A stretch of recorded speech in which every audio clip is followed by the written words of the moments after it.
kita ini mau kacau, kita ini mau apa, itu sebetulnya intinya ada pada presiden. Loh, Anda pertama kali yang menyatakan berbeda. Lu tiba-tiba kamu mewek sendiri gitu loh. Kan, jangan begitu dong. Kok masa saya begini? Kok masa saya begini? Kekhawatiran itu menjadi logis. Kalau tidak khawatir, justru kita ini bodoh sekali. Jelas-jelas di depan mata. Loh, ketika perbedaan itu dipertegas, diperjelas, lalu tiba-tiba Anda mengatakan saya dizalimi.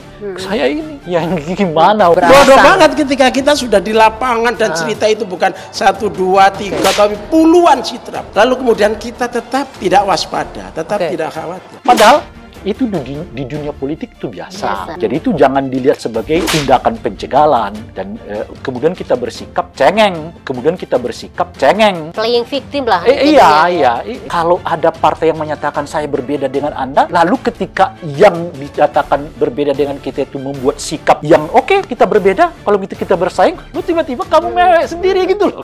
Kan? Ingin berbeda, tapi sekalinya ada yang beda langkah, langsung disebut penjegalan. Ada yang mengungkapkan kekhawatiran penjegalan, ada yang mengungkapkan kekhawatiran kriminalisasi. Ya, dalam setiap kontestasi pemilu apapun bisa terjadi. Jadi kalau sudah mau nyalon jangan pernah takut untuk pada isu apapun. Sebenarnya sayang sekali kalau ini harus dipertajam, perbedaan demi perbedaan. Apa arti revolusi mental yang dikatakan oleh Presiden Jokowi ya? Anda boleh dan bebas mengatakan berbeda, tapi begitu perbedaan itu diekspresikan, Anda tiba-tiba mengatakan saya dizalimi. Apa masalahnya dengan pencalonan seseorang warga negara Indonesia yang seutuhnya mempunyai hak politik untuk dicalonkan? Apa yang salah? Ya itu ya gimana sih? Kau yang mau pergi tiba-tiba begitu ditutup pintu, kau sendiri yang mengatakan saya dikeluarkan. Tagline-nya perubahan gitu. Sudah saya bolak-balik saya sampaikan kan, Nasdem itu ya kita harus bicara apa adanya ya. Kan sudah memiliki koalisi sendiri. Jokowi beli itu permainan gitu loh. Ya udah, itu style daripada Jokowi. Kekhawatiran berikutnya kami, Anda berlebihan di dalam memanfaatkan kekuasaan untuk kepentingan kelompoknya atau kepentingan partainya. Kekhawatiran itu terlampau didramatisir. Pak Jokowinya mungkin riang gembira Bang Panda, tapi masyarakat faktanya terlampau didramatisir. Bang Panda pura-pura nggak tahu. Ada anggota DPR Komisi 2 yang tugasnya sebentar dulu, yang tugasnya mengawasi. Ada Bawaslu, ada kemudian pers yang sangat begitu bebas. Jadi dramatisasi itu terlampau berkelebihan.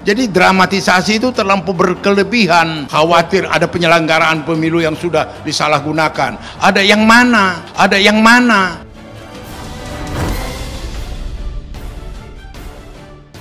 Koalisi Perubahan untuk Persatuan mulai menarasikan penjegalan Anies. Mantan Wakil Menteri Hukum dan HAM Denny Indrayana contohnya yang mengaku menerima informasi bahwa Anies Baswedan bakal segera ditetapkan menjadi tersangka oleh KPK.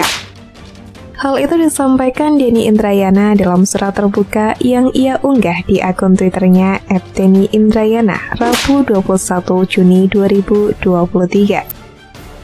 Denny menyebut penetapan tersangka Anies Baswedan merupakan salah satu skenario untuk menjegal Anies Baswedan dalam Pilpres 2024.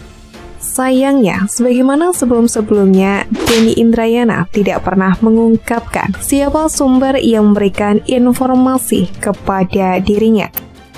Sebenarnya terlihat lucu dan kasihan atas tuduhan bohong tim sukses calon presiden Anies Baswedan yang tergabung dalam koalisi perubahan mengenai intervensi pemerintahan Presiden Joko Widodo untuk menjegal Anies Baswedan. Sepertinya kubu Anies Baswedan memang sengaja mengeluarkan isu-isu bohong untuk memainkan politik playing victim, menarik simpati masyarakat, tapi yang didapat malahan masyarakat tidak percaya, bahkan antipati terhadap manuver politik yang akhirnya malah menggerus elektabilitas Anies Baswedan hingga terus merosot dan terjun bebas. Di sini Anies Baswedan mencoba memposisikan dirinya sebagai antitesa Presiden Jokowi dan berusaha menjadi penentang Presiden Joko Widodo.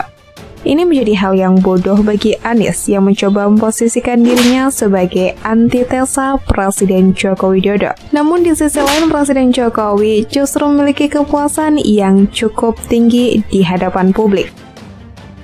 Jika diminta menyarankan untuk Anies Baswedan, lebih baik Anies Baswedan mencoba memposisikan dirinya sebagai sintesa Presiden Joko Widodo, serta tidak lagi memainkan isu yang cukup membosankan, yakni isu penjagalan politik.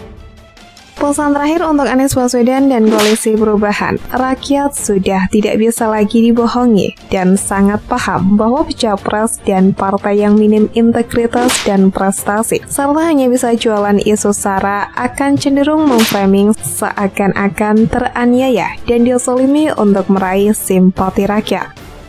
Hal ini terlihat dari pernyataan tim Anies Baswedan yang tidak membantah statement Denny Indrayana dan terkesan setuju akan statement Denny akan penjagalan Anies.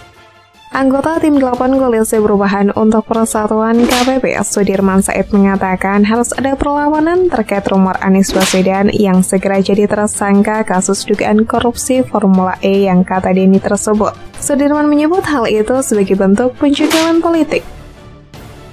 Isu Anies tersangka dugaan korupsi Formula E itu pertama kali dilempar mantan Wakil Menteri Hukum dan HAM Denny Indrayana.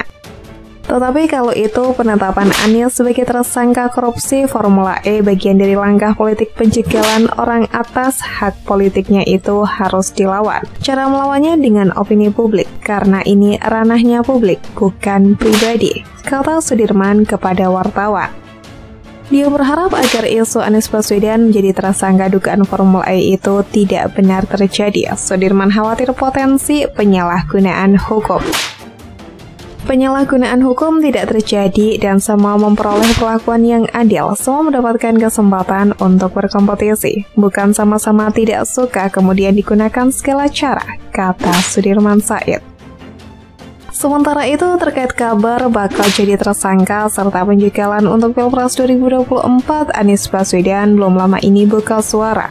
Anies buka suara saat diwawancarai oleh Andi F. Noya, yang video wawancaranya ditayangkan di YouTube Metro TV.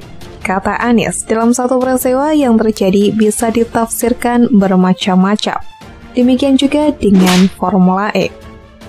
Namun berbeda dengan Anies dan tim kecil Anies Baswedan, Sudirman Said, Nasdem justru yang memainkan politik dua kakinya. Di satu sisi masih komit mendukung pemerintahan dan satu sisi lain memilih berkoalisi dengan oposisi, malah tidak membela capres yang diusungnya. Bendahara Umum Partai Nasdem Ahmad Saroni merespon dengan santai mantan Wakil Menteri Hukum dan HAM Denny Indrayana yang menyebar rumor KPK segera mengumumkan perkembangan dugaan kasus korupsi Formula E dan Anies Baswedan segera ditetapkan sebagai tersangka. Saroni mengatakan informasi yang didapat Denny bisa saja benar atau bisa saja salah.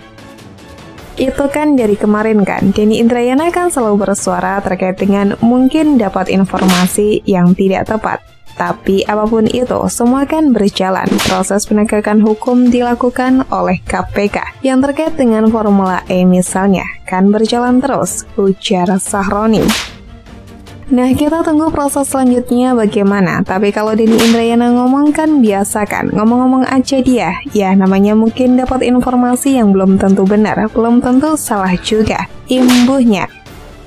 Saat ditanya apakah rumor tersebut berkaitan dengan upaya penjagalan Anies maju di 2024, Saroni membantahnya. Wakil Ketua Komisi 3 DPR ini mengatakan rumor itu tidak berhubungan dengan upaya penjagalan Anies Baswedan. Gak ada. Ya, prediksi isu kan pasti orang menyangka ini penjagalan oleh kelompok misalnya, kekuasaan. Gak suka dengan Pak Anies misalnya, itu kan isu, belum tentu juga benar kok, ungkap dia. Tapi yang namanya upaya politik kan selalu dinamis, tidak selalu mulu arahnya selalu benar. Tidak, dinamis sekali lah, lanjutnya.